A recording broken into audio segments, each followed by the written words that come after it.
rare occasions where I'm not going to get involved with a rant, although I have every right, every right in the world to have one of the most outrageous rants that I would ever put on a public venue. But I went through that yesterday mentally. I can't possibly explain to you people. And it completely made me not want to do anything for the rest of the day. After working for 5 hours and 30 minutes, 5 hours and 30 minutes with just one person, to give them my email address, to request the information that at 9:30 in the morning she said she would have in 20 minutes. At 2:30 in the afternoon, I still didn't have the information. To get a proper working telephone number, to get a proper email address, and to get pricing for things that were going to take 20 minutes, now it's turned into multiple days, possibly. Which at that point, at 2:30 in the afternoon, I just said to the woman who was doing her best to help me. I'm telling you, she was working double time to get what little information she could, so she didn't lose the order. I don't know whose fault it was. I don't know who twisted up the mechanics of the emails and the phone numbers, but she was trying her best, and I don't think they train these people to do the jobs. They answer phones to sell hundreds of thousands of pesos. In this case, 250,000 pesos in one order, and they can't put the order together. They can't get the prices for the machinery, the prices for the handheld equipment, and the shipping prices. Even though I said just a rough idea, how much is the shipping going to cost? I don't want an exact price. Just tell me what approximately, if you were going to ship this to, say, from Manila. Cebu is a major hub. That would be a place they would be shipping this stuff to. Just give me an approximate price of something that you have shipped to Cebu in the last 6 months, in the last year. Sorry, I don't have that knowledge.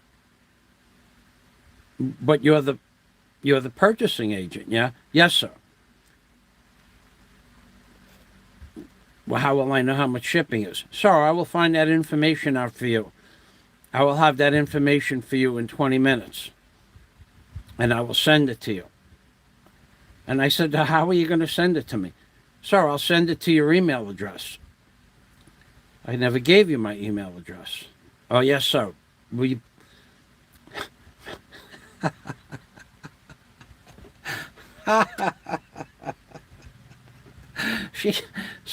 She said,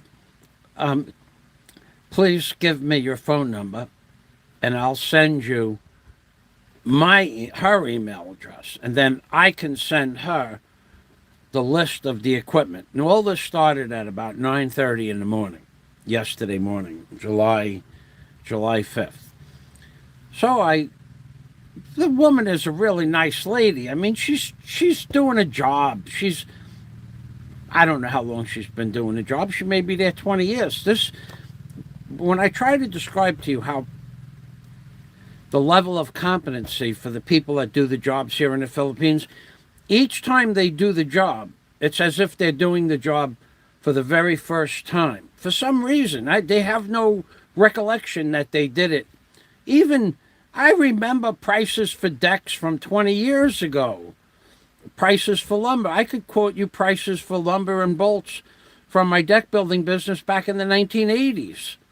But these people need to have this information refreshed each time they need it. Now, it's a machine. We're just going to give you an example. we'll get into the logistics of getting the price, but it's a machine. Each machine weighs between 700 and 900 pounds. So it's a machine. It's in a box. When you sell these machines, you have a warehouse. Every machine I asked her if she had in stock, she had in stock. So how much is shipping? Sir, I don't know. But you're the shipper, yes? Yes, sir. When can you get me a price? Sir, I'll have a price for you in 20 minutes. Now we're going to digress. I'll send it to your email. But I didn't give you my email. Yes, sir. Send me your, she forgot. Send me your phone number. So I give her my phone number.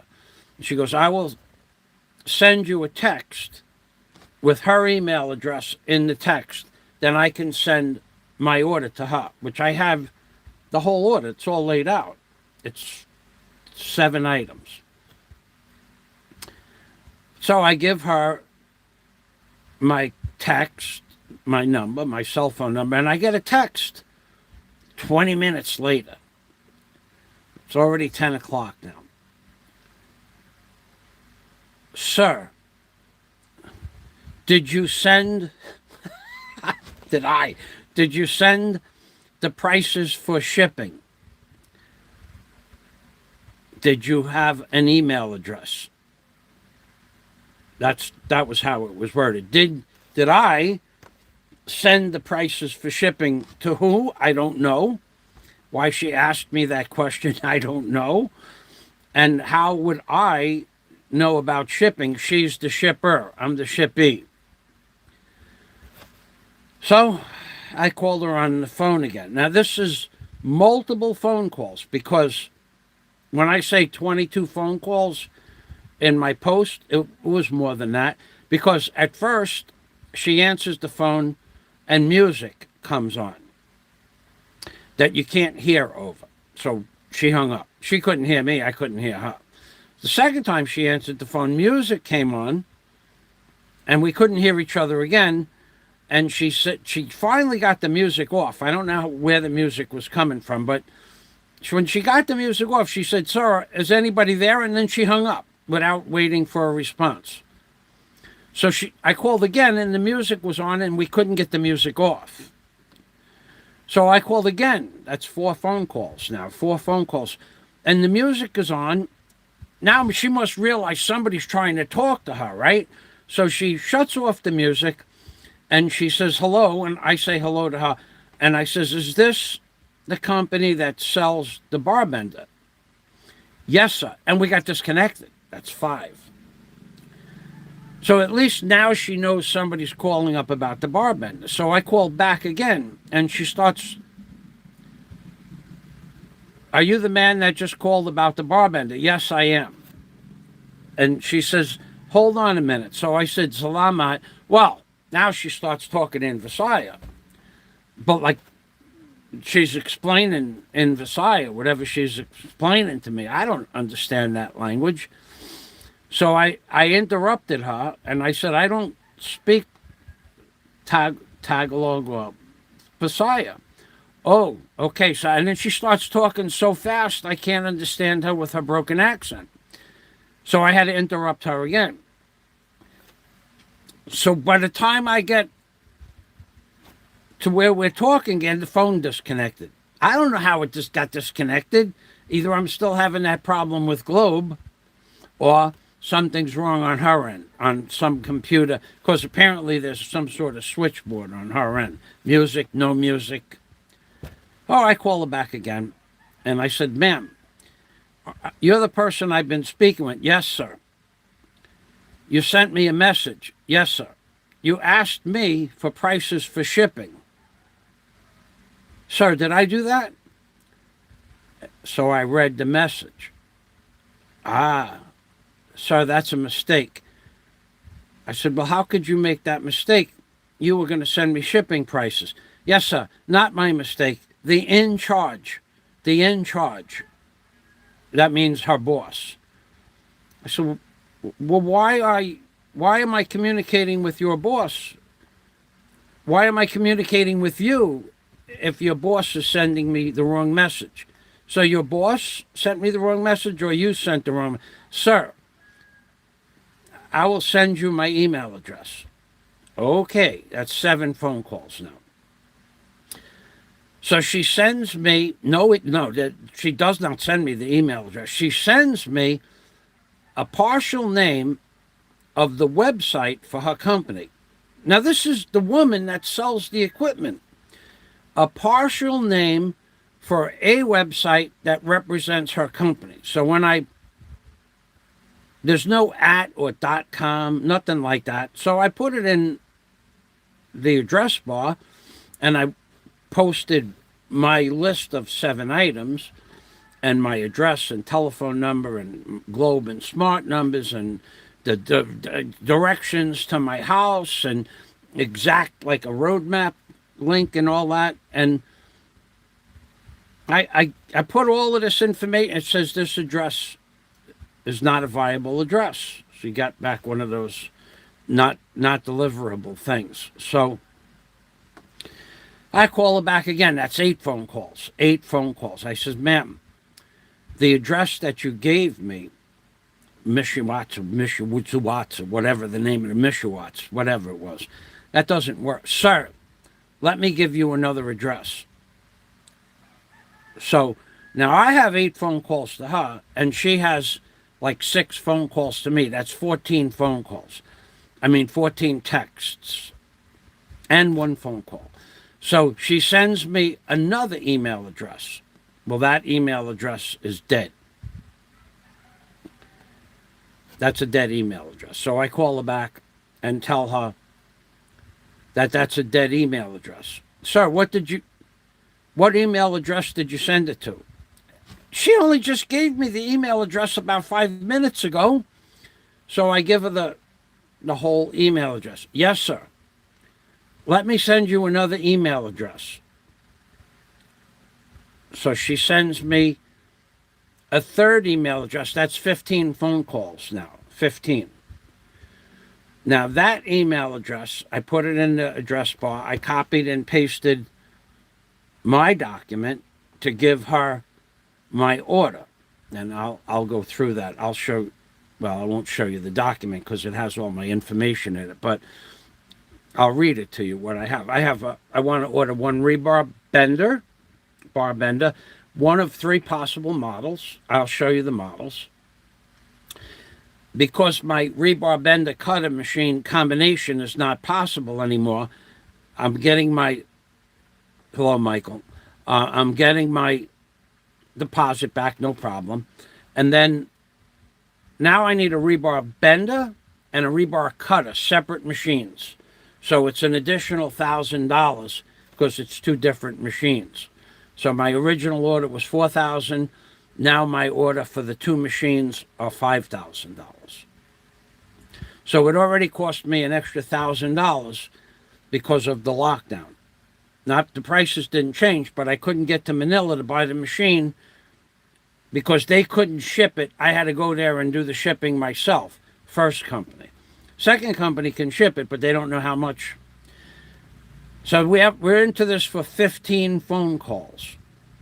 So she sends me an address that works. So I send her my full document. I want 1 rebar bender and the model number, 1 rebar cutter, no model number because I can't find the rebar cutter on their website. Although she says she has it, she didn't send me a link to the rebar cutter. So a rebar cutter. She knows what I want.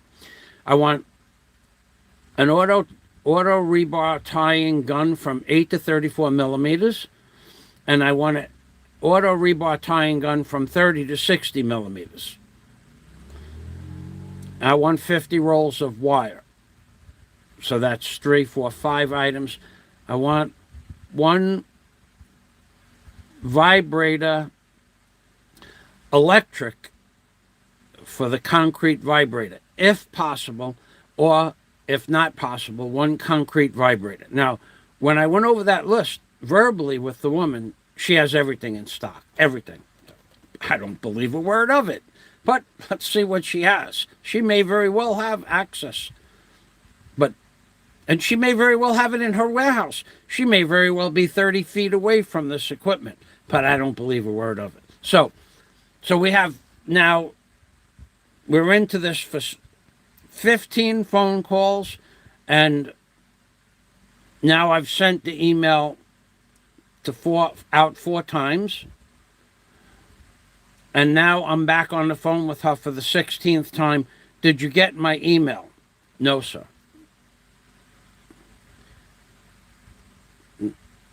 Oh, wait. That was at 12 o'clock, I want to know if she got my email. So I start calling at 12 o'clock. No answer. No answer. Redial it. No answer. They're on lunch.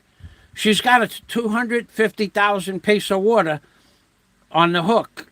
That would be me. And she doesn't answer the phone. So I have to wait till 1 o'clock. So that was like 20 more redials. I figure if she's not going to answer the phone, at least she will know that I'm interested in still buying the order. If she gets upset about that, that's her problem. She should have answered the phone. For an order like that, you answer the phone. So, Michael, you know how I feel about the comments when I'm talking. I don't really want to be interrupted. Thank you. I don't want to read comments. I'm asking people not to comment. Nothing makes anything doing business here easier. But please, I'm trying to stay focused on what happened of the 200 or 300 things that I had to go through in my mind yesterday. I don't want to be interrupted, mentally interrupted by comments. Please, I'm asking you to not comment. I don't even want people to say hello. At the end of the show, I want them to say thank you and goodbye if they want to. If not, I would prefer to have a show with no comments at all. Nothing. Okay, that would be what I would prefer. Now, you broke my concentration twice, and I'm asking you to please not do it again. I think that's reasonable. So at 12 o'clock, I start making the phone calls. She doesn't answer the phone. I'm going through 200 or 300 things in my mind. And when you people comment, you think, I know you don't think it's funny, but I don't need to be interrupted while if you did that to a lecturer in a college course, do you think that would be acceptable? I'm giving you instructions on how to do business in the Philippines. I don't need to be interrupted. I don't know why people don't get it, but I don't want to be interrupted when I'm talking. Please. So, at 1 o'clock, I had already made like 10 or 15 attempts to call the woman. Well, at 1:01, she answers the phone. It was her lunch hour.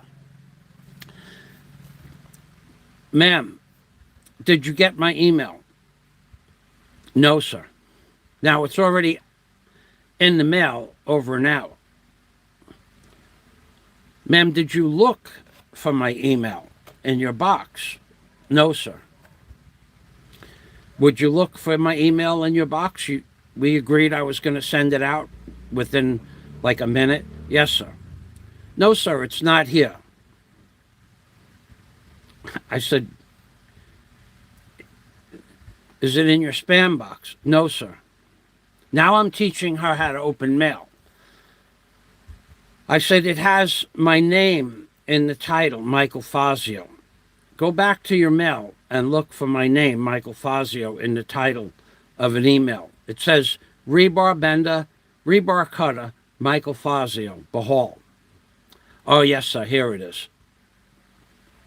Why do I have to teach her how to open up email? Why? Because that's the way it is here in the Philippines. So she opens up the mail, and now, if you recall, at 9:30, I asked this woman, how much will it cost to get the machine from Manila to my house? Sir, I don't have that knowledge. Okay, about how much? I will have an answer for you in 20 minutes, sir. So now it's 1:30. So that was 4 hours. So on that phone call, number 17, by the way, I said to the lady, I'm not going to say her name, ma'am, did you get a price for my shipping? Not yet, sir.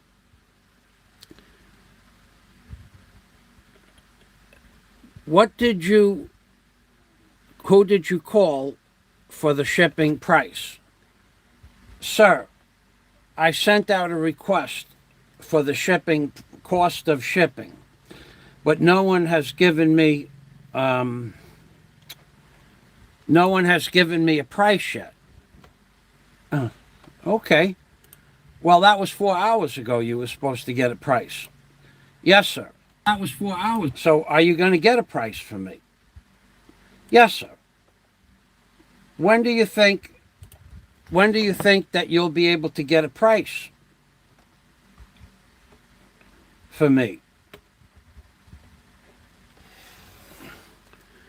When do you think you'll be able to get a price for me? Sir, soon. Soon? Soon?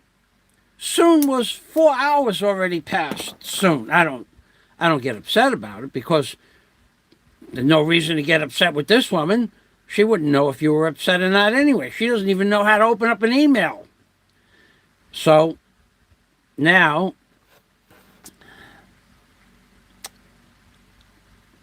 read my email with me on the phone. Yes, sir. So she opens it up. So I said, do you have those items? Yes, sir. How do you know that? How do you know that? Unless you have the biggest company in the world, because I've been calling for this machine for 7 months and no one's ever had all the items I wanted. But she has the rebar tire from 8 to 34 millimeter, from 30 to 60 millimeter. She has 50 rolls of wire in stock. She has an electric vibrator. She has, for the concrete, she has a gas-powered vibrator for the concrete. She has the 42C rebar bender. She has the 50CW rebar bender. She has the cutter. How do you know you have it in stock? Sir, we have it all in stock. I said, okay. Can you get me a price for shipping for just one machine? Sir, we're working on that. I said, but you said you'd have it in 20 minutes at 9:30. Yes, sir. Okay. So are you beginning to understand how complicated it is to buy equipment here? Now let me tell you what it's like to get in touch with the people to begin with. Okay? On the site where the rebar bender is, I'm going to show you the site. It has 17, 1 and 5 plus 2, 17 phone numbers. I will tell you that 3 of the Globe telephone numbers are dead numbers. They're dead. This number no longer exists. So now there's 14 telephone numbers. 3 of them are landlines that I can't call because it would be a long distance call at, I think it's 30 cents a minute for me to call those landlines long distance. So now we don't have 14, we have 11 telephone numbers. Out of those 11 phone numbers, 5 of them are smart. I can't call that network because it costs 32 cents a minute to call smart. So that leaves 6 phone numbers. 2 of them are Sun, S-U-N, that's smart related.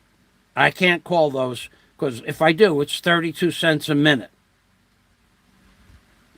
Now you picture 32 cents a minute, and I already have 20 legitimate phone calls at 2 or 3 minutes. You're talking about 60 minutes of airtime at 30 cents a minute. That's $18. And I didn't get an answer yet. So I can't call those numbers. So now Globe has 4 numbers. 2 of them, no one answered the phone from 9:30 in the morning at all. They don't answer the phone. Nothing. 1 is busy since 9:30 in the morning. And the last one that I called for Globe was this woman. The last one, go figure. So let me show you that. So let me show you how this works, and then we'll go through There are 66 pages of 20 plus numbers of Smart, Globe, TM, Thomas Michael, Sun, and Globe prefixes. If you want to know which prefix is in your calling ability, you have to Google it. Okay, so where did that go? Did I really do that? I really did do that. Okay, hold on.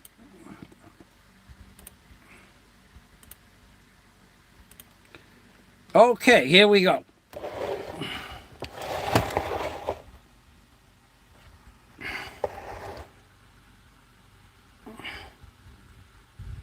See those phone numbers here that I'm going to highlight? Those are the 17 phone numbers. Now, I don't know what numbers are which. There's a list online. But if we want to call this 919 number and you don't know what it is and you call it, it could cost you 32 cents a minute. So what you have to do is copy the number. I'm teaching you how to make a phone call in the Philippines with a cell phone. You have to copy the number and you have to put it into the search box, and then you'll see here what number, what network in the Philippines is this number. So you click that. Then it goes and it tells you it's a smart number.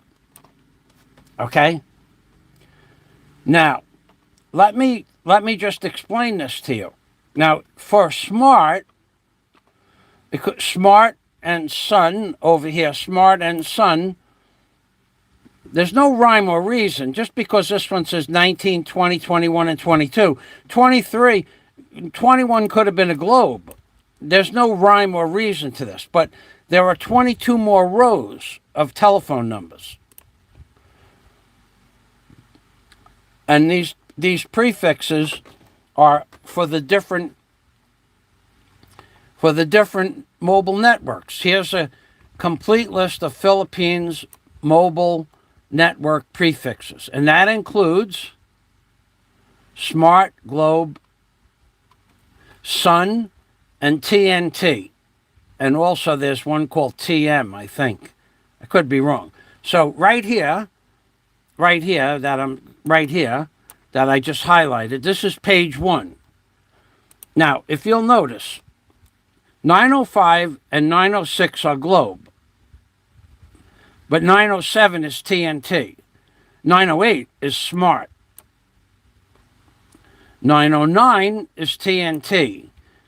915 is Globe. So there's no rhyme or reason. They add a prefix, and there was no forethought as to what company it would be for. It's randomly selected. A prefix is selected, and then a network is selected for a prefix when they need a new prefix. So what you have here are 22 pages. That's page 2, 3. And it goes on and on for 22 pages. 22 pages of this nonsense. So if you want to call a number, you have to put the prefix and then search on the internet. Now, if you don't have that ability, and you have, let's say, $5 of credit, which would give you 250 pesos in time. If you call and you have Globe and you call for 250 pesos, you could probably stay on the line for 100 minutes, like 2.5 pesos a minute. But if you have Globe data and you call Smart, well, that's 16 pesos a minute. So now you can only stay on the line for 30 minutes. So either 30 minutes, because it'll chew up your time at 3 times the price, but there's a pre-charge, like a 2 minute pre-charge for the first minute. So you really don't get, you can't divide it by 16. You have to add an extra 2 minutes for each phone call, or 60 cents per phone call on top of the charge. So you got to be careful. Now you have to know how to do all of this stuff, because if you have a load on your phone, you'll burn up your load in no time at all. Texting is different. You can text to either network for the same price.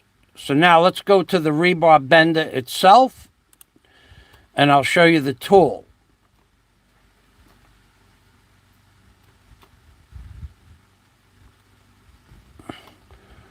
Let's get to the tool. This is the first thing I'm going to... Okay, so now those are the numbers. That's what you got to go through. So I had to go through 17 phone numbers, which the landlines I immediately dismissed, those on the bottom. I had to go through 12 phone numbers to find out which ones were Globe, which ones were Smart. And then the Globe ones I had to choose, put them in a file. I put all the numbers in a file, and I removed the Smart numbers from the file, and then I removed the bad Globe numbers from a file, and I ended up with 4 Globe numbers,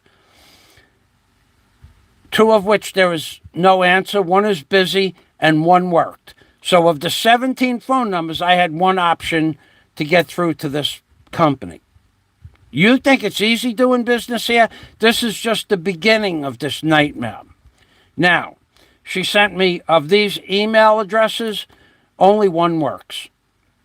Only 1 works. Now, no, 2 of them work, but when they sent it to not her email, someone said, "Who are you?" They sent me an email back, "Who are you?" Even though I sent them the order, "Who are you?" Even though my name is in the order, "Who are you?" Let me just shut this off for a second here. I'll show you how I have my rebar bending material, okay? I can't do that. Well, anyway, I'll just tell you. My name is Michael FAZIO. My Globe number is such and such. My email is so and so. And then I have the order. Shipping address in order. Bar bender and the number of the bar bender. Bar cutter I need. It's all in order. Everything is in order. Here, that I could show you. Rebar steel bending machine, GW40D, 109,000 pesos. And then this is their notice. Kindly call or contact our sales department for the availability and mock, MOQ, of the product. I guess she meant to say model. But even on their website, a professional website, they have clerical errors. They call Scrivener's errors. And you think, so that was just the beginning of my day.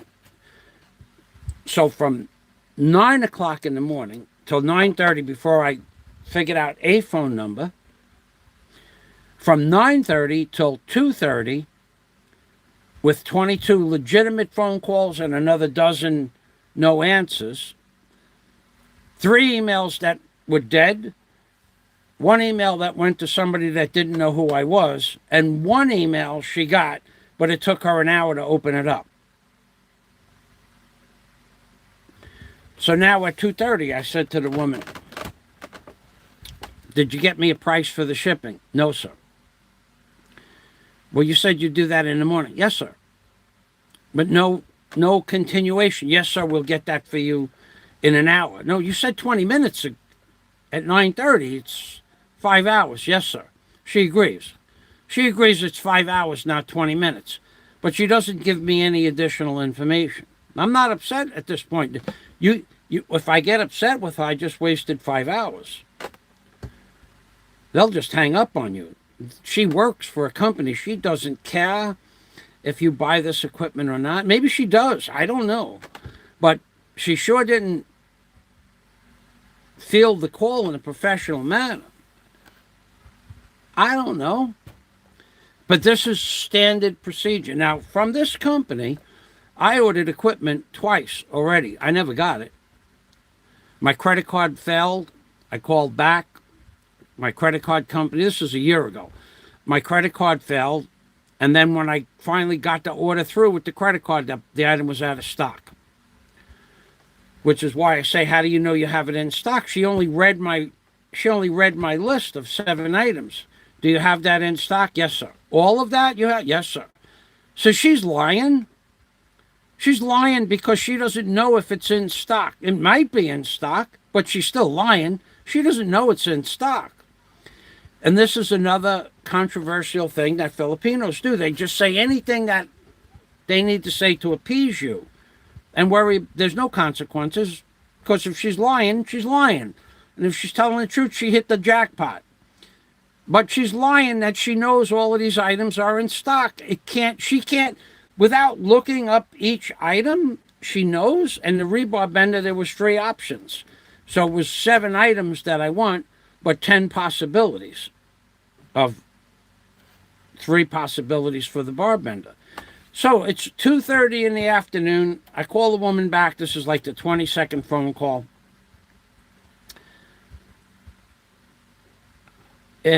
She tells me, we will have a price for you in the morning. And I know she's lying. She's lying. I said, look, but with her name, I says, if you can get a price for me in the morning, very nice. If you can get me a shipping price in the morning, that would be great. I want to know what I'm paying for shipping. Do you understand? I'm not asking you for a price.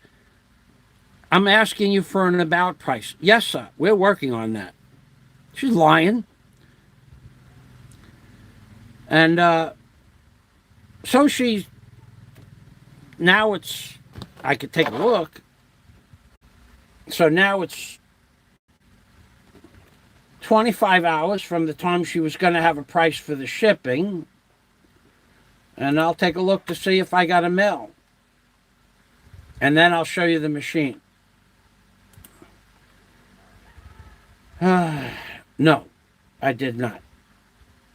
I have my worksheet that I sent her. But no, I did not get a price. So let's go back to the rebar bender, and I'll show you what it does. I'm not going to go there with that. I'm going to just show you one version of the rebar bender. It's the one I want, simply because it's already set up. This is another problem. You have no idea what it's like doing business. If I wasn't a contractor for 40 years, 38 years in America, I would not be able to do business with these people. No normal human being that just wants to go out and build something here in the Philippines, no just normal homeowner could go through this. They don't know the questions to ask. They wouldn't know how to, for the most part, deal with these people. I've been doing this for 6 years, these people I'm here now. You got to just come to the understanding that people get hired to do a job and don't know how to do the job, and that's okay. Everybody's okay with that except you. Everybody else is okay. If I went, I'm not going to go through it, but if I decided to go through the trouble to call her boss would say, yes, sir. That's it. There'd be no penalties for her incompetence. There'd be no penalties for her saying stuff that she can't, she can't back up, like the price for shipping. There'd be nothing. You just, you're a customer. We don't care about you. This isn't a customer-related country. We don't care about you. You can complain. We'll listen, and we'll say, yes, sir. And we're not going to do anything about it. So don't think we're going to do anything about it, because we're not. It wouldn't matter if you're Filipino or Italian or German. We don't care. That's the lady that does this job. She does the best she can, and we'll listen to your complaint, period. That's it. There's nothing, not going to be any further. There's not going to be any reprimanding, nothing. If there was any kind of reprimanding, that woman would have known to send me the proper email the first time she texted me, I gave her my text number. She didn't know that. It took 4 texts to get an email, for me to give her an email. It took 22 phone calls for me not to get the price of shipping. It took an hour, a half hour of research of phone numbers, of which phone numbers would work for the company, and to find one that someone answered the phone. It took 4 emails to get one email to the woman, and she didn't know how to open up her email. If there were any kind of repercussions for anything that people did on an incompetent level, some of these things would have been solved, but there is nothing like that. Nothing at all. Don't count on it. Ain't gonna happen. You can go into a department store and they'll send you in Build-A-Wear. The first woman, she has to know everything that you want at the counter, at the contractor's counter. She has to get everything that you need, and then she looks it up. She can't find it. She sends you to the girl next to her named Joy, the manager of the construction department. Joy finds out all the information from you again, because the information that's on the first girl's computer, Joy has to input into her computer. She looks for the product, and she can't help you. So she has to refer you to the in charge in the main office. And then you go to the main office, and the in charge puts all the information in the computer again that you want something, and then tells you it's not available. Why couldn't the first girl say it's not available? She doesn't have access to those screens, sir. Isn't this a waste of time? Yes, sir. And that's it. You say thank you and you walk out.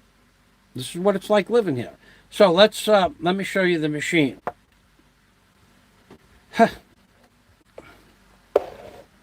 Okay, let's get a... Okay, so this is basically the machine. And what does this machine do? Okay. It will take a 1 1/4 inch piece of rebar, round stock, and make a 180-degree loop. So it will take a 1 1/4 inch rebar, and it will make a loop like this, 180 degrees. And it will do that in about 1 second, 1.5 seconds, 1 1/4 inch. So a bar this thick, it will turn it into a 180-degree loop in 1.5 seconds. Or you could have 10 or 15 men on pipes and try to bend it in some kind of saddle that you make with stirrups and pins in it. So this machine works, and that just works on a foot pedal, Now it'll also take a 1 1/4 inch bar, which is about that big, and it will cut it in 1 second.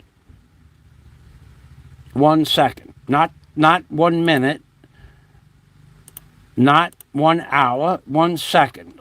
So let me get back here, and then I'll get you a video of this. So let's just say this is one of my options here. They make it so you, hold on a minute.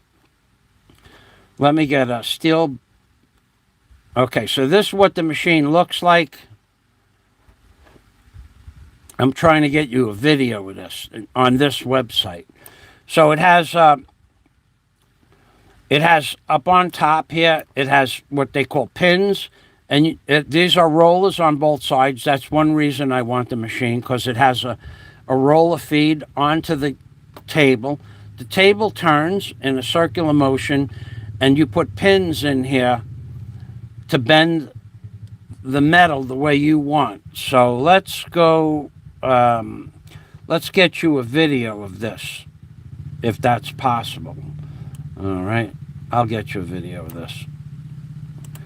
So I'll give you the, you can't, they make it say you can't copy the information, but I remember it's a GW42D-4. Okay, so these are the specs on the machine, and let's go to YouTube. We'll go to my home page. We'll go to GW42D-4, I think that was. Oh, that's underscore. Let's try rebar. I'll show you how this works. Bender, B-E-N-D-E-R. And now I'll show you why I want one, because how many thousands of hours will this save me? Okay, that didn't.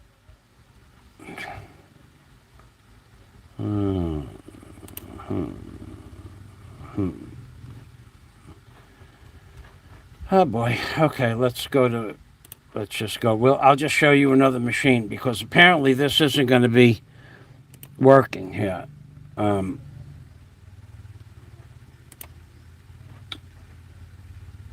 Rebar bender. These are really cool machines.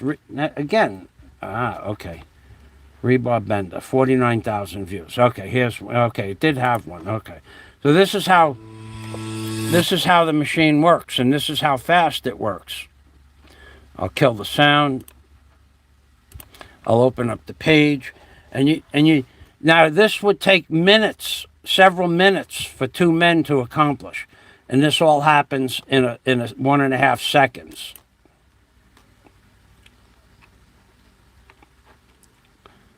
That's a handheld rebar bender. Oh boy. How to make a rebar bender.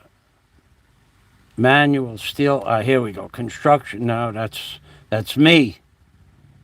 Ain't this amazing machine that you have to... No, that's not it. Can you believe this? This is crazy. This is insane. Video. Rebar bender video. Let's try that. Nope, not going to give us... Here we go. R&C rebar bending. They do all this work they make you do. They know what you want. You know, Google and YouTube knows exactly what I want by my search engine and my algorithms, and they refuse to give you what they know is what you want. What I've been searching for the last 3 days is electric rebar benders, and they don't give you that option. Okay, so here's the rebar bender. This is basically a different type, but this is how it works. And you could put up to 4 pieces of metal in there, 1/2 inch thick. This is a different kind. This is a low-end version of the model. This is what it looks like. This is a very light duty. This is the TYB 25. It's very small, less than 1 inch. It bends, not 1¼ inches. So here's how it's set up. You just dial it in what you want, the exact bending radius, the angle, emergency shut-off switch, and then here's your bending angle selected, and you just put that in. It locks in with a spring-loaded action, and this bar, this is the bar bender. Okay, so there's 5 rods there. 1, 2, 3, 4, 5. 5 1/2 inch rods. And watch. This is how 1001, 1002. Done. Ready? Push the button again.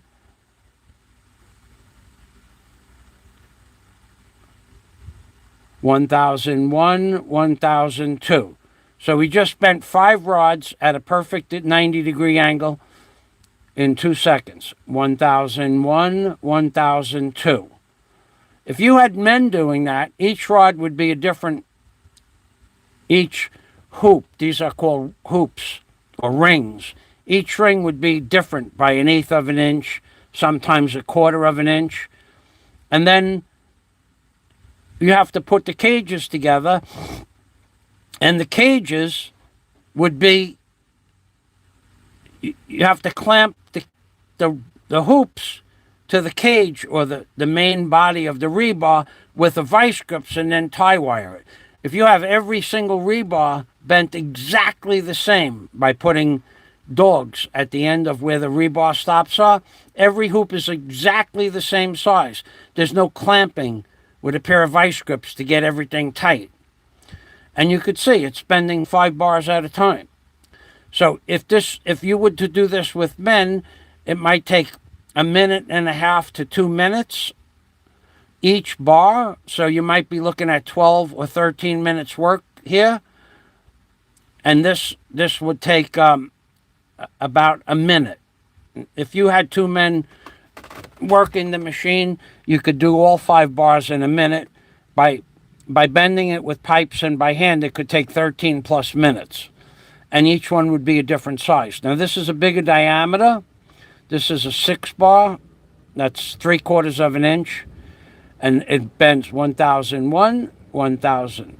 Okay? 1001. Now it's going to show you that it will bend it in a 180 degrees, the same way this loop is. Now, didn't do it yet. I don't know that this one does it, but they do it. Okay? It does bend them 180 degrees.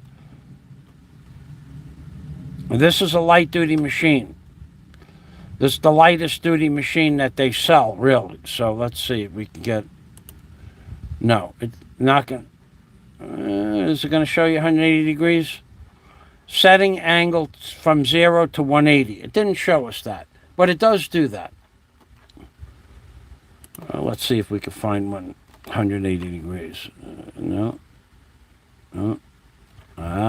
This is a good one right here. Let's try this ink roll machine. I like watching this. I'm going to be making... No, that's not the one I wanted. Okay. Oh, boy.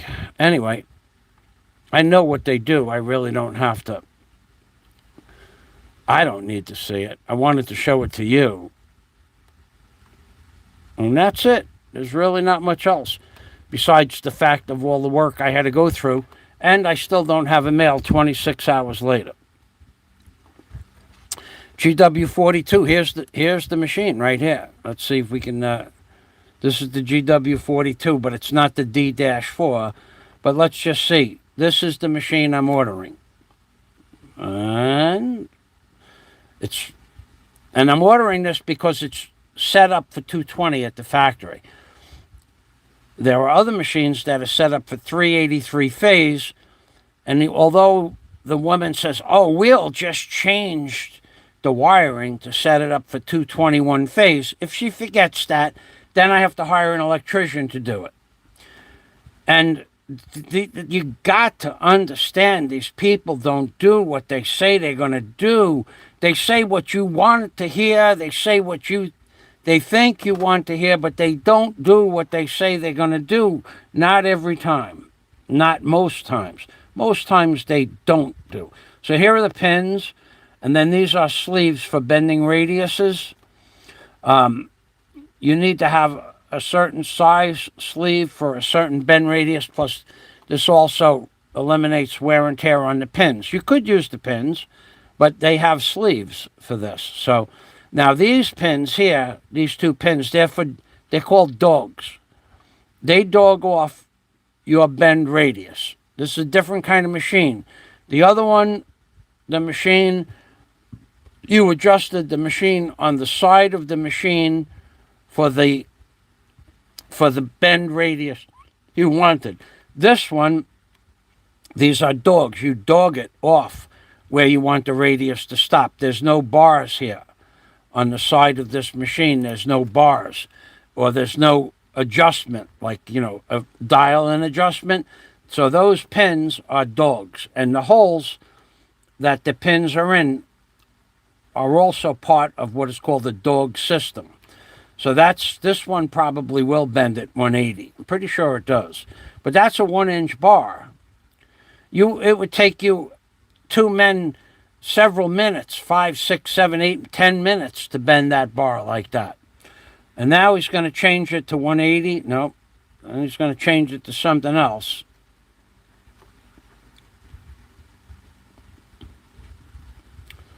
Okay, let's see what he does. He's changing the angle a little bit.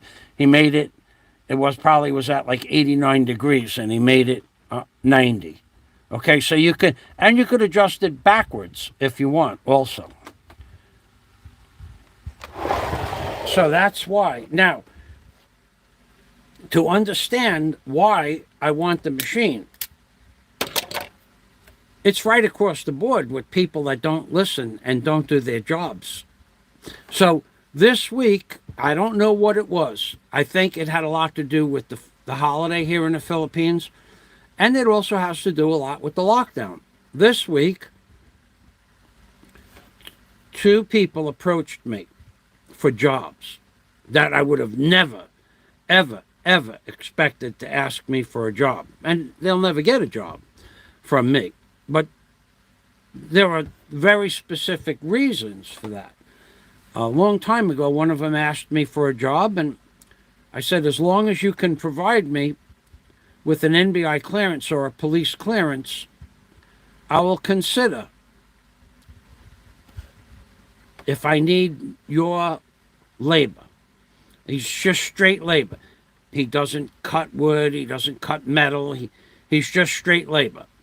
Mix cement, move cement blocks, tie wire. That's all he can do. But he asked me for a job again this week. And I said, did you get an NBI clearance? What got an NBI clearance? I don't need... Yeah, you do. You need an NBI clearance. Why? Why? I said, because for insurance, you don't have to insure. And he's mad. He's screaming at me in the middle of the street. I don't have to insure him. He'll take responsibility, which means nothing in a court of law. If he gets hurt on my job, an hour after he starts working here illegally because I didn't put him on the books, I have to pay his bills for the rest of his life. That's the way it is here. I'm giving you guys a lesson in construction in the Philippines. You geniuses out there that are doing an extension or building something on the side of your house, and you hire a local Filipino, if he cuts his hand off with a skill saw, you have to pay that salary that he would, a reasonable salary that he should be getting, or the one he's getting, until he recuperates, or for the rest of his natural life. And that means paying his salary so he can support his family because he got hurt on your job with no insurance.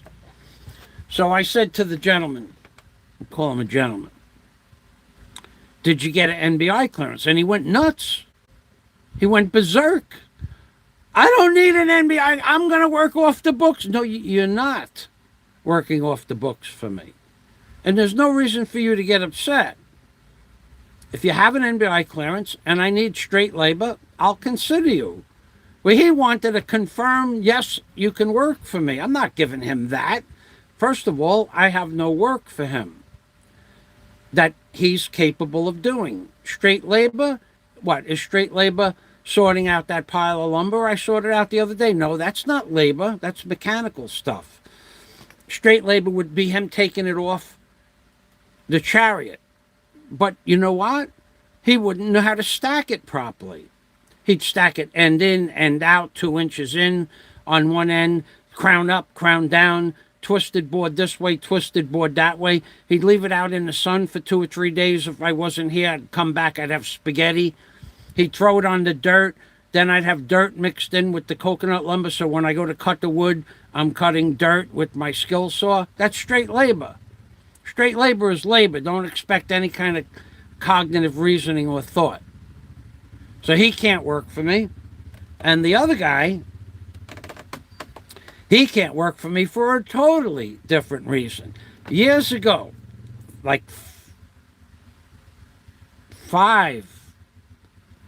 6 years ago,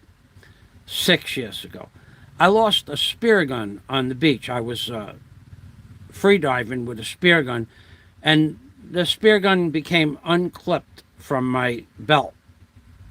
It had my name on it and my telephone number on it. And it fell off my belt right here, right in front of where we are, during a storm. So I figured, well, no big deal. Tomorrow I'll go get it. But the storm lasted for 3 days. But I knew where it was. So when I went out there, it wasn't there. I couldn't find it. So when I came back to the beach, this guy knew that who found my spear gun.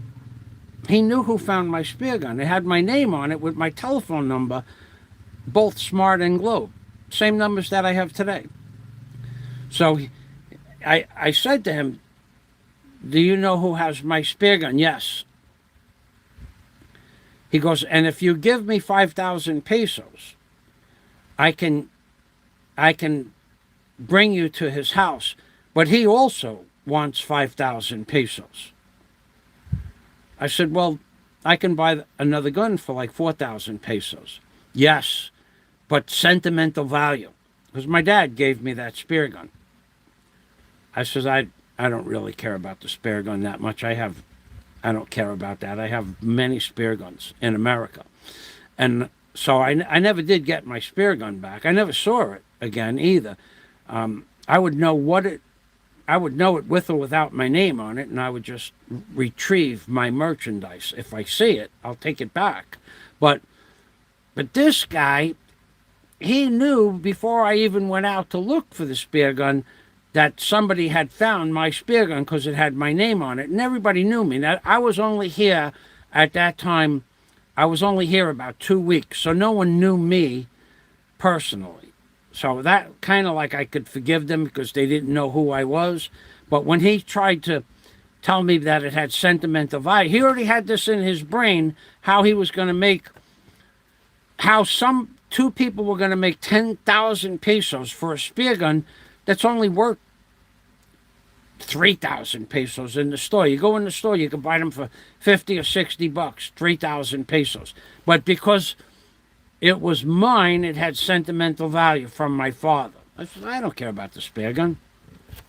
But I will tell you this. This is like 3 weeks after I got here. I knew I was going to build something. I didn't know I was going to build something here, but I knew I was going to build something in this general area eventually.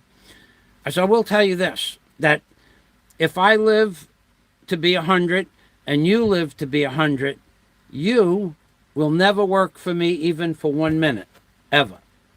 That I promise you, because you tried to extort money from me. And he laughed. He thought it was funny, because I'm only there like 2 or 3 weeks in the neighborhood, and he just figures out as foreigner he'll be gone in a few weeks. Well, as it turns out, we became neighbors. And he's asked me for work multiple times. And each time he asks me for work, I laugh. I says, do you remember when you tried to extort money for the spear gun from me? Oh, come on, Mike, that was a long time ago. Yeah, maybe to you it was. I tell you what, you go get my spear gun and bring it to me. You know where it is. And I'll give you a job if you have NBI clearance. Oh, come on. And they make it like it's a joke. So now we all laugh. When he asks me for a job, everybody laughs. Go get his spear gun. It's like a classic joke now in the neighborhood. Whenever he asks me for a job, somebody else says, he'll give you a job, go get his spear gun. Because they all know where it is. Or they did. So anyway, but I asked him, do you have NBI clearance? No. Can you get NBI clearance? I don't know. What do you mean you don't know? It's $3 for the clearance. You just go to the city and you give them your birth certificate and you get clearance. Can you get it? Yes or no? I don't know. So, well, then you can't work for me. But you can't work for me anyway, so it doesn't matter. I have a very, very good memory when it comes to certain. There are other people that want jobs also, and I watched them work on that job, building the house in front of where I am, that's closer to the ocean. I watched these men work, and how many times they took a break, how much material they were taking off the job at night. The truck would come with bags of cement, like 50 bags of cement, and a couple of guys would grab a bag of cement and walk home with it during lunch. I watched all of that from my apartment next door. And I never said anything. That's not my business. And besides that, they were working for a Filipino contractor that either knew or didn't know. He was a contractor, a licensed contractor. So that's not my business. I don't get involved with other people's business here. But bottom line is, all the guys that took material home at any time during the day that I saw from my balcony, they can't work for me. They're thieves. And it's only material. What else would they take if they could get away with it? Now, not my job, and I don't care. And I make a point saying that people don't steal from around here, but they might take materials off the job, or they might just do nothing 3 hours a day if they can get away with that. That's stealing time. But theft in and of itself, like for somebody to walk on, for those men, they were working on the property, they were stealing from their friend, the boss, and indirectly, it was a time and materials job for a foreigner. So they don't look at it as anybody getting any damage. The foreigner had plenty of money. The boss is Filipino. He just charges more for the job, and they get what they want. Okay, but for them to actually go onto somebody else's property and take something, I've never heard of that, ever. Never heard of that in all the years that I'm here. I've never heard of anybody locally stealing anything from anybody else, except the chicken. One guy got caught stealing somebody's chicken. That was the big theft in the neighborhood. That was 5 years ago. So it's not easy working here. And again, if you think you're going to hire people to do work for you, it could be a simple job. Painting a soffit on a house, and the guy falls off the ladder and breaks his back. You owe him his salary for the next, until he dies. You owe that to him. That's the law. Or you could get an NBI clearance, hire a contractor to hire him as a sub, and he has insurance. Insurance is cheap. Hello, LaRue. Thank you for stopping by. Hello, my friend. LaRue has a channel on YouTube, and she's like one of the most vibrant and fun to watch people on YouTube. So, LaRue, or one of my other wrenches, please post the link to LaRue's channel, because she's shy. She won't post the link to her own channel. She is one of the most funny people to listen. She's very good English, very articulate, but she speaks in Visaya, but she is fun to watch. And I go there whenever I have time. Thank you for stopping by. So, the insurance. This will be my last topic. The insurance to hire a man. It's in a grid. So, it's based on a 40-hour work week. If you want to insure somebody for a 10,000 peso per month salary, it's X amount of pesos. If you want to insure, thank you very much, LaRue. Thank you very much. And when you go to her channel, remember to hit the like button as well. She deserves it. So the grid goes from 10,000 pesos per month of a salary to 50,000 pesos per month for a salary.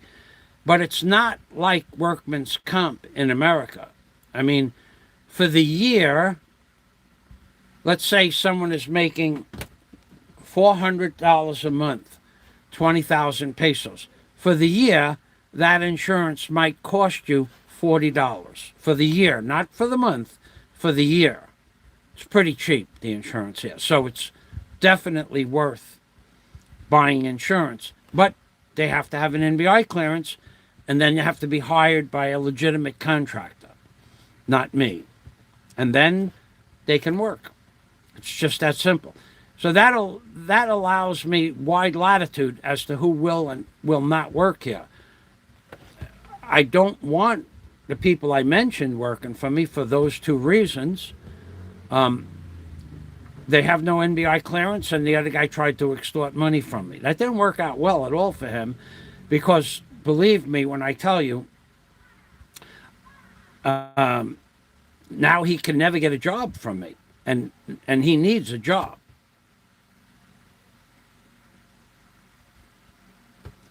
And I can't help him. I can't help him with that. I told him at the time when they had this worked out. They knew they wanted 10,000 pesos for my dad, for the spear gun my dad gave me. I said to him, you don't understand. You'll never work for me. Like, I don't care. Well, now he cares. It's 6 years later, 6.5 years later. Now he cares, but it's too late. And whenever he asks, I say, you remember the spear gun? Come on. Like it was, go get the spear gun. Go get it. Well, or give me 4,000 pesos. He's not going to do either one of those. No accountability. No accountability for trying to extort money from me. Not that I cared about the spear gun. And no accountability to replace the spear gun in money because he knew where it was. And whoever has the spear gun, the spear gun is I can go on eBay and buy another spear gun for $60. Same spear gun, 1960 model, Seaview, whatever the name of it was. They have them on eBay for $30, $40, $50 all day long. And I could say that was the one my dad gave me. I don't give a shit about that. I had other spear guns. I don't care about that. And I don't care. There was no fish here anyway. It doesn't matter. But the point is that I told him, if you don't, you get the spear gun, I don't give you 5,000 pesos. I'll give you 2,000 pesos, and you can give the other guy 1,000 pesos. I'll give you a reward of half of what the spear gun is worth. No, sir. Your dad, sentimental value says, keep the spear gun. Don't worry about it. I don't care about that. I never, you think I'm going to get upset about $60? Well, I did. I got upset about $60. You tried to extort me for a couple of $200. That I get upset about. The extortion part. Nobody.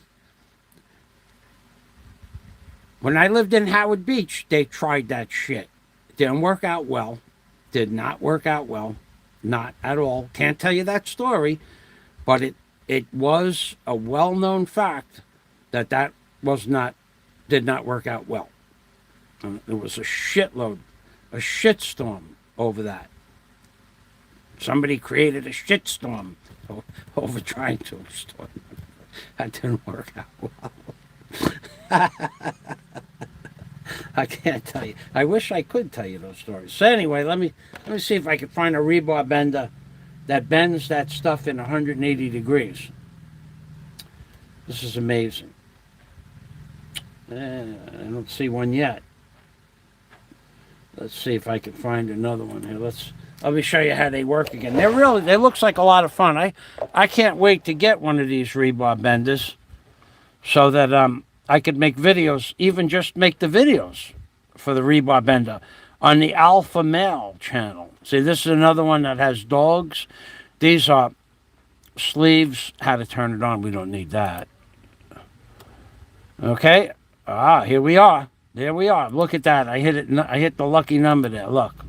This is a baby rebar bender, but this is a number 5 bar, that looks like.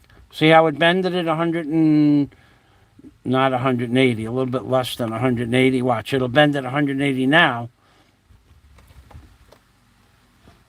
There you go. Watch. Well, come on, do it again, buddy. Do it again. Come on. Who wouldn't want one of these? Just to have it in your backyard so you could go out and play with it. Who wouldn't want one of those? Everybody wants a rebar bender. Who wouldn't want one of these machines? I mean, any real man would want one of these, especially if you're going to build something. And now this is a baby rebar bender. This will bend up to probably could be a 7 bar or an 8 bar. This one on the left over here, that thing will bend up to a 2-inch bar. That one on the left would bend up to 2 inches of metal. And it all depends on the radius as well. So let's see. This is bending a 90. This is how easy it is to bend. You don't have to have men. You don't have to have insurance for the men. The men don't have to take breaks. This is a pleasure to work with a tool like this. If you have most of you people have never used one of these machines. I had the opportunity to use them a few times, but I've watched them work many, many times. And this is just like, it's like a pleasure. Come on. It takes 1 second to do what 2 men can't do in 2 or 3 or 4 minutes.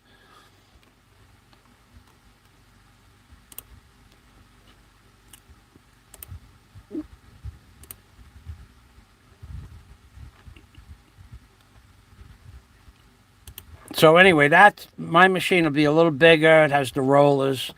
Yeah, baby. I'm looking forward to owning a rebar bender. Okay. I want to thank everybody for stopping by. Now, Michael McFarland, if you want to say hello, that's okay. But when I'm doing my dissertation in the middle, you'd say hello. But then comment after. I'm not going to do that with anyone. It doesn't matter. If I remember when I was in college in the Academy of Aeronautics, you did not disturb the orator giving you a demonstration on them. You didn't do it in high school either, because I went to a semi-military high school, quasi-aviation high school. All my shop teachers were military. You did not talk in shop when the lesson was being given. You did not fall asleep in shop when the lesson was being given. It's not like it is now. I mean, in fact, if you talked while some of the shop teachers, Mr. Weinstein, Mr.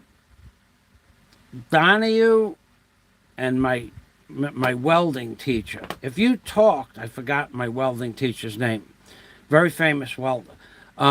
If you talked while you were in their shop, he would open up a book and he'd put a mark next to your name. That was 1 point off your final grade. Mr. Cassell, Cassell, Hiram, Hirum, Hiram Cassell. He has a book on how to weld. That was my shop teacher. He was one of the best aluminum, MIG, and TIG welders in the country. And he decided to teach welding in aviation high school. Hiram Cassell. He was a teacher in aviation high school in the 70s. I had him in 72. And he has a book on welding, how to do certain types of welding. Hiram Cassell. I wonder if I could find that book. That'd be fun. He was such a cool teacher. He was one of my favorite shop teachers by far. Hiram Cassell. There are some teachers that you remember for your whole life. Hiram, Hirumcassell,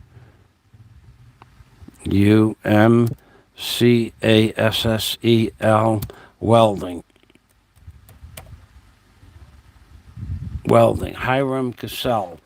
I don't know if that's how you spell it. Welding book, Manush book. Let's see if we could get it with that.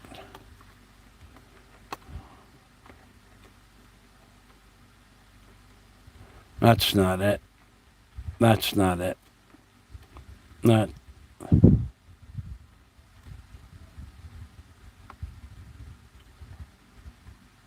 That's not it.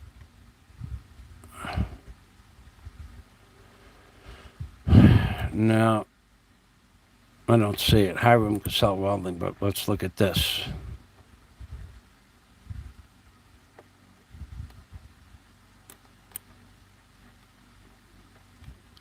A beginner's. All right, here it is, right here. Yeah, that's him. No, let's make sure. Let's take a look. If this is my shop teacher, he was such a cool guy. Uh,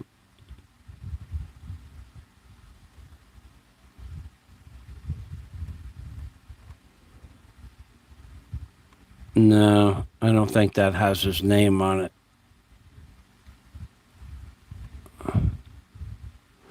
What a shame.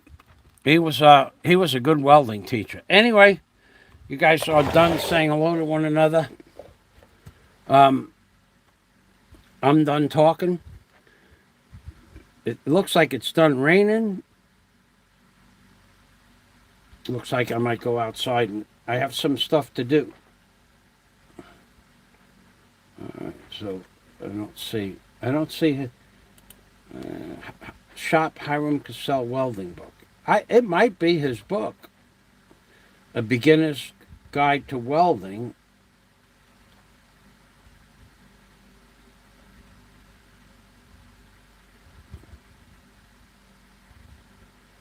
Who knows? That's it. Thanks for watching. Remember, I'm being permy, which means take care always, because, I want to see everybody happy and doing well, and I am a very congenial blogger. You know that. In fact, I used to be called Mr. Congeniality. That's right. Because I was such a nice guy. Ask me. I'll tell you. I come with my own references. Where's my pen? There it is. I found my pen for my... because I had the orange tape on it. If I didn't have this orange tape on this pen, it would have just got stepped on and broken. But I put the orange tape on there, and when I was looking for it, I found it the next day. See? That's why I put orange and yellow, and maybe I'll pick a new color. I'm being permy, which means take care always. Let's see, I'll just check the comments one more time. Shut that off. Shut that off.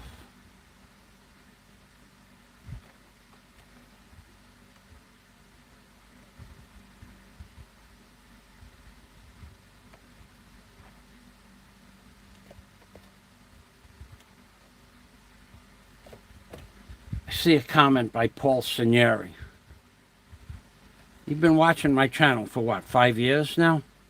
Yes, LaRue, I'm at the end. And you're asking me where the hell am I at?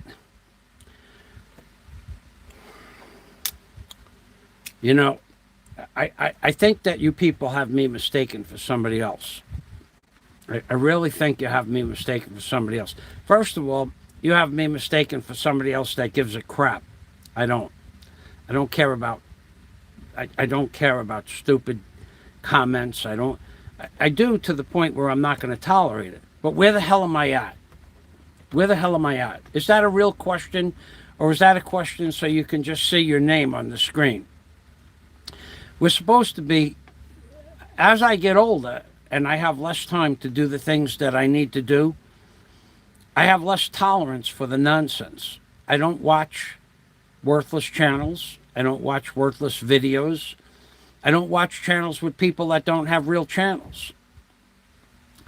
And where the hell am I at? Just so you can get your name up on the screen?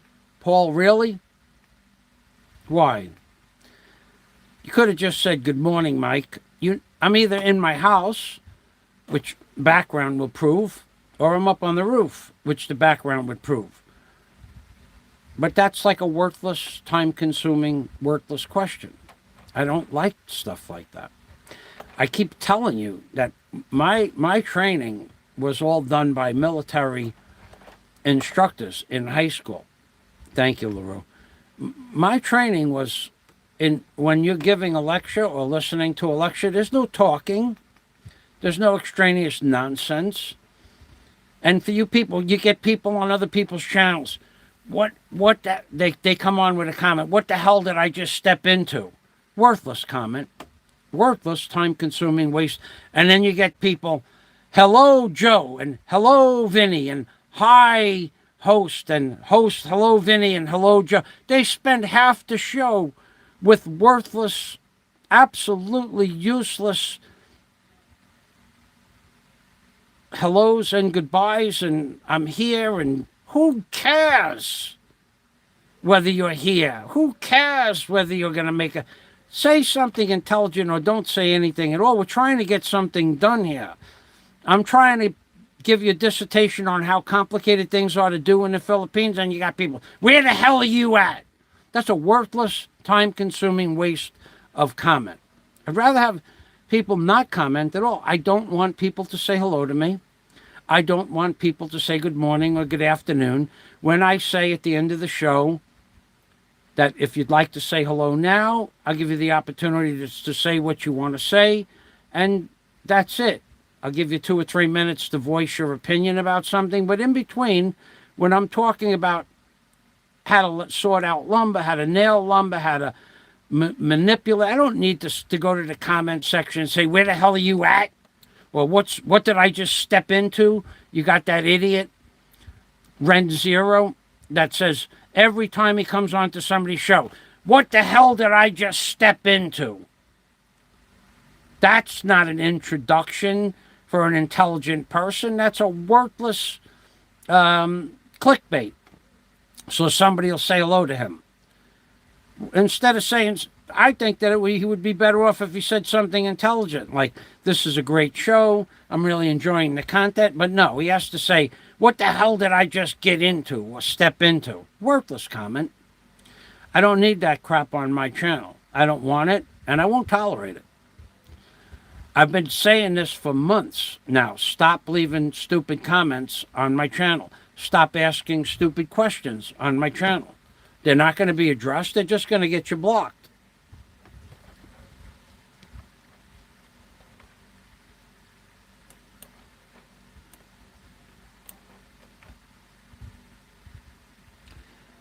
Yes, that channel is still active, of course.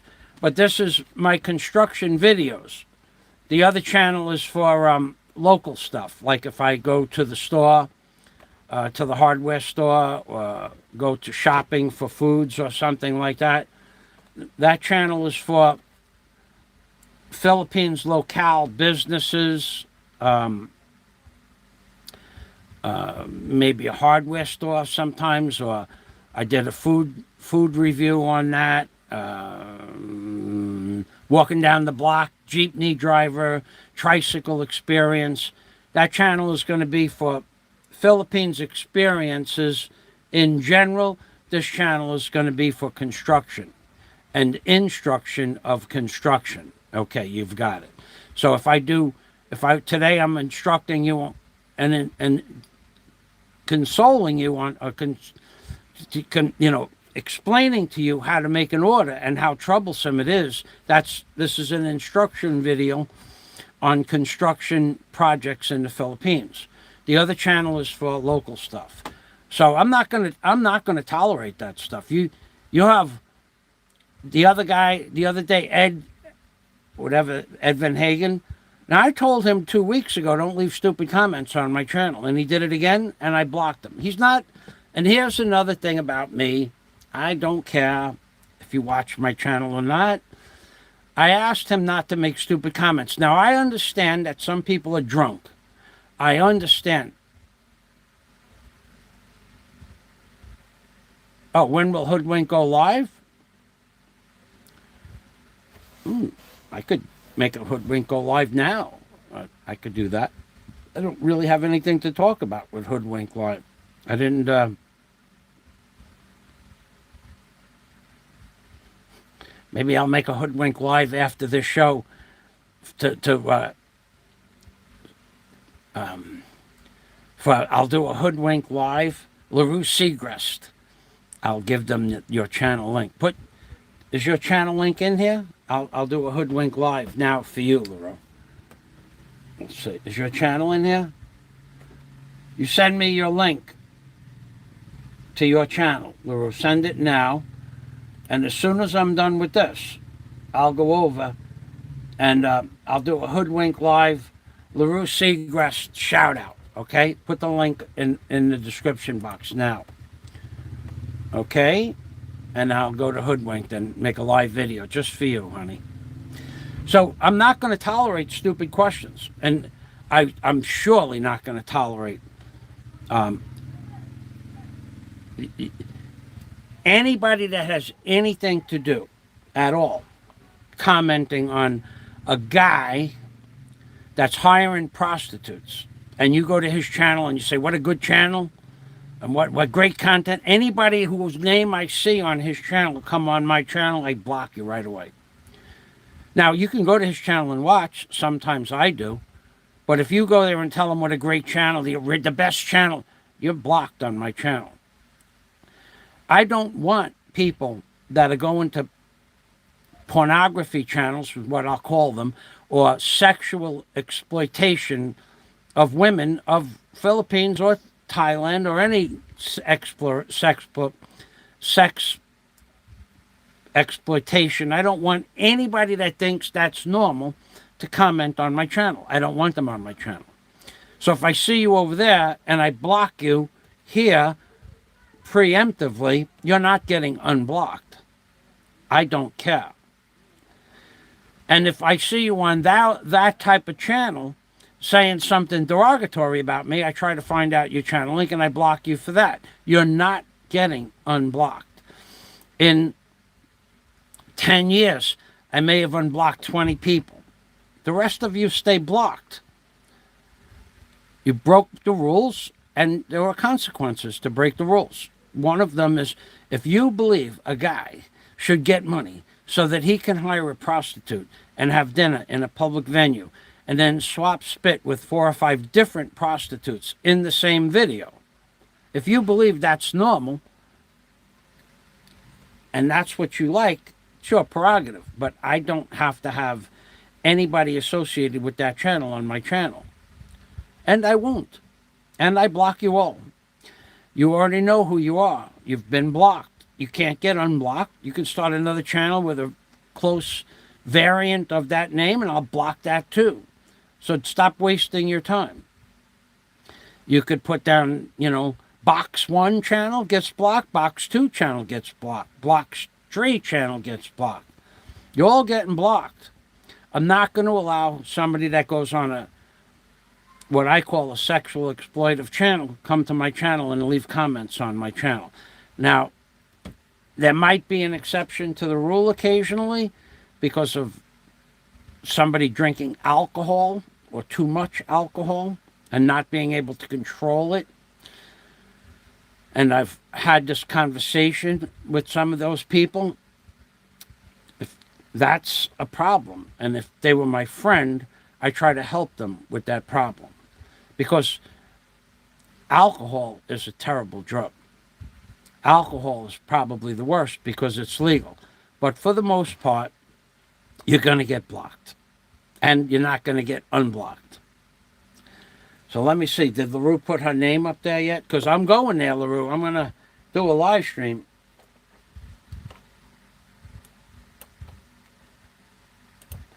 I haven't realized it was that long. Well, I'll just... I'm going to do a live stream on my Hoodwink channel right now for LaRue Seagrass in Flux. I'm Pink Permy. See you on the Hoodwinked by an Angel channel now. It'll take about 2 minutes to set up the live stream, and it's only going to be a short live stream. LaRue, too late. You're getting a live stream in your honor. Bye bye. I'm Pink Permy, which means take care always. In Visaya.